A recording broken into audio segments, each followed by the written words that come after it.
Hi, I'm Giovanni De Vicente, standing here with Peter Joseph. How are you doing, sir? Good. Good to meet you. Good to meet you too. Thanks for talking to me. Yeah, and we're here just at the GMO Monsanto protest, and we wanted to get people's word to spread the word for people and just come up with solutions and bring up a better society and community worldwide. And what did you have to say to the people? To the people in general, or with respect to the Monsanto protest? Just speak your mind. Yeah, just speak your mind. Well, since we're here at the Monsanto protest in Los Angeles, which has had a good turnout and a good march, I look at it as a protest against something much larger than the regulation of GMOs, than more within this corrupt institution we call Monsanto. I look at it as an expression against a symptom, a problem that's inherent in the social system that we have. That's something really important to me in the work of the movement, is to say this stuff is rooted in something much deeper than some CEOs, that are a bunch of, or some collusion with some president. That we got to start thinking broadly about what's created this institution, what creates the power it yields. When in history has there been a protest globally against one corporation, and what are we really protesting?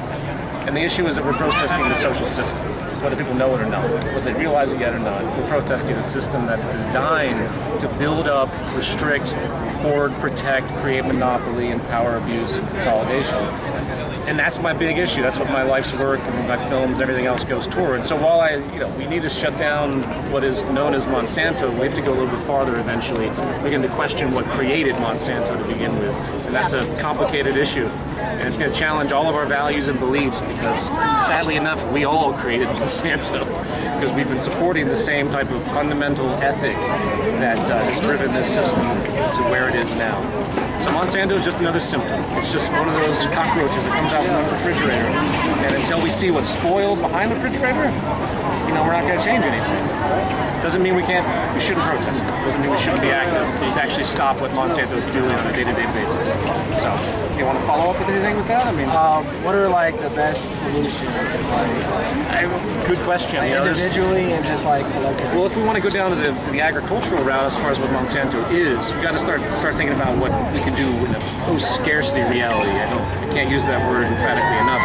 And, global unity is really going to be localization of agriculture. There's no reason we have to do globalization in the sense of importing strawberries from Ecuador and all of these things that we do, waste gas and exploit human labor. All that stuff can be localized. So the future of agriculture will be local, in a global presence. That's going to be efficiency. So GMO in and of itself, modification of society, we use science to do that. That's not a bad thing inherently. It just depends how responsible we are. Are we mature enough to handle our own power? And in a corrupt financial system where you have people seeking profit and gain and their own self-preservation as the driving ethos, we cannot expect we're going to handle that power well. It's going to be continually abused and used for selfish purposes because that's what the system is. So having power over nature is not a bad thing. I'm not against the idea of modifying nature if we know what we're doing, because that can help us save lives, do lots of things as we've been doing throughout all of human society. Modification, understanding nature, that's what it's all about. But with that comes a tremendous need for maturity. It's just like the nuclear weapon, nanotech weapon world that we engage in as well. Are we mature enough to handle our newfound power? Are we? I don't think we are. Not in the system that we have. So we're either going to self-destruct because our system is too immature and we can't handle it. We're just going to blow ourselves up. We're going to create toxins and pollutions and continue to create these draconian corporations that take complete dominance over our lives. Or we'll start to rethink the way we think about society and start to establish the solution, as you asked, is a ground-up rethinking of the way we completely operate. Within the bounds of natural law, which is a word that not anyone knows the answer, knows the definition of that. No one thinks about things. They think about things in terms of opinions and history. There's a scientific undercurrent that the whole world needs to begin to understand.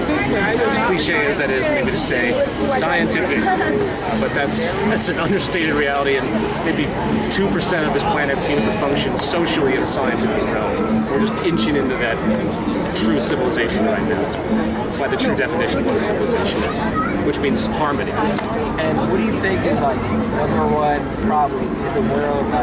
Considering all the problems in the world, there's so many. What is the one problem we need to just pay attention to so we can just like another step forward. It comes back to the broad view. Is any single problem, meaning any type of, most people ask that question, they assume that there's one existing institution or one entity, one government assumption. That's like, it all drains right back down to the fundamental premise. And the answer to that question is economy. Our entire lives are centered around economy. Our entire political system is economically based. Even our deep religions have huge economic undertones. If you really dig into the origins of all of these belief systems, it's all like, how do you survive? How do you get food? How do you stay healthy? All that's an economically driven thing. True economy is the management of yourself and your resources to make sure you can survive and keep the species going, not a little bit of money. So economy has to be reformed in its deepest meaning of the word economy. And I don't mean just money. I mean the way the world actually operates, which is purely economic. So that has to change. I wish I could give you a straight answer as to how to do that. I'm not a prophet, so all I can say is that everyone needs to start thinking about it and think about what a rational world is, and then do our best to align our values with that. Even if we got 15% into a new social model like a resource-based economy, it would be for the better. So it's not an all or nothing thing either. And I'm hoping that some country on the planet will eventually take the reins, detach itself from Western dominance and all the pollution, ideological pollution that's out there when it comes to business, and maybe we'll start something new and set a precedent for the rest of the world. That would be great. That's not going to happen in America. I think it could happen somewhere. Why won't it happen in America? Because it's too control. America's the pinnacle right now. It could happen maybe centuries and centuries from now. America is the ultimate icon of what the world system is. It's the beacon. That's why it doesn't suffer any of the market discipline. That's why America can keep raising its debt level. Its currency is so strong. When America falls, it's going to be an awakening for the rest of the world to see, that system didn't quite work. Do you feel like it has to fall for the change to occur, or do you feel like, because being like, I feel like I could take a different stand on it and say that the United States, look at all the movements across the globe that are, trying to base their beliefs on this democratic system that we've developed. Now, although corporations have corrupted our system, although, we've got many issues, I feel like we have a system in place that we can make the change here first, and in fact, I feel like we must. So when I hear you say that, I feel like really discouraged. I would love to see change happen anywhere. I'm not predicting anything. I'm saying that the values in America being the beacon of the monetary market ethic, competition, capitalism, we've dominated the planet with this value system. There was an attempt early on in the 20th century, you might remember, with socialism and things like this that were violently shut down by all sorts of mechanisms. Mm-hmm. And by the way, I'm not ascribing to any of those early concepts. I'm just telling you what happens when you go against the big bully on the planet and what they believe and what they want to put forward economically, because it's all economically driven. If you're not in economic alignment with the major superpower of the period, you're going to suffer the consequences. And that's why this system, it's more poetically important for the U.S., so to speak, to be seen as its failure, which is going to happen. Okay. Because the rest of the world will begin to wake up to see that this wasn't sustainable. Right. This wasn't the right approach. This wasn't freedom. Right. This wasn't democracy. So it's a slow process. I'm not saying anything should or shouldn't happen. That's just going to happen the way it does. And we're here to try to get things going, to just to unify and see each other and know that we're not just suffering at home wondering what the hell is wrong with everything. There are a good group of people that understand some of the hardest things to understand of how everything gets so corrupted. And thank you for taking the time to talk to us. I completely agree. And what is like the best way to wake up like the average Joe, people that constantly deny, that are aligned with, the central banking system and all this? What is the best way to just wake them up and just like try to convert them to realize the bigger picture? The word slowly comes to mind, because you got to remember, everyone's tied in so strongly with their values and identifications. No one likes to be told that what they've been believing and following their whole life, their jobs are fruitless and wrong and unsustainable. No one likes to think that their $200,000 a year advertising job, which does nothing, no one likes to think that that is indeed arbitrary and just a mechanism for monetary circulation. So you deal with sensitive emotional issues when you try to challenge the social infrastructure. So you got to go slowly. That's why I make subtle films, I do media. It's not about hitting people with all this fact stuff, because that only goes so far too. We're emotionally driven. We're not that rational when it comes down to certain circumstances, which means you have to take a very delicate approach to change, because it can blow up in many complicated ways if you try to move too fast with what you might call a revolution. So it's all about data, it's all about proper communication and aesthetic that people can relate to, identify with, and the trick ultimately is to get people to realize it for themselves.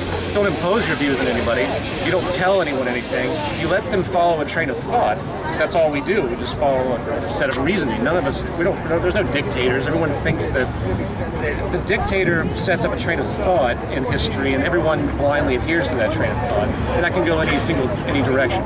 The point being is you don't impose. You share information and you get people to see the merit of it and how it works, how it unfolds and its internal logic, and then they realize it for themselves, they don't feel imposed upon. And even if you like groups, groups are cool, but groups are also a double-edged sword. I work with the Zeitgeist movement, and I always tell people that it's a see-through entity. It's a pass-through. It doesn't even exist. It's just a train of thought. It's not about t-shirts or logos or holding up signs that define the group. It's about getting on pace with what is a fundamental awareness of just sustainability, reason, and logic that luckily through our scientific initiatives as a human species, we've discovered some core truths about, and that's where we have to find harmony with and align with. So, do you think that sustainability, the word sustainability, is a word that resonates with people who might not be as aware of these things, given the breakdown of all the systems that we're witnessing, the breakdown of our environment, the breakdown of all the institutions that we're experiencing breakdown currently? Of culture? See, sustainability is two levels to me. It's both your ecological basis. It's also how the culture interacts.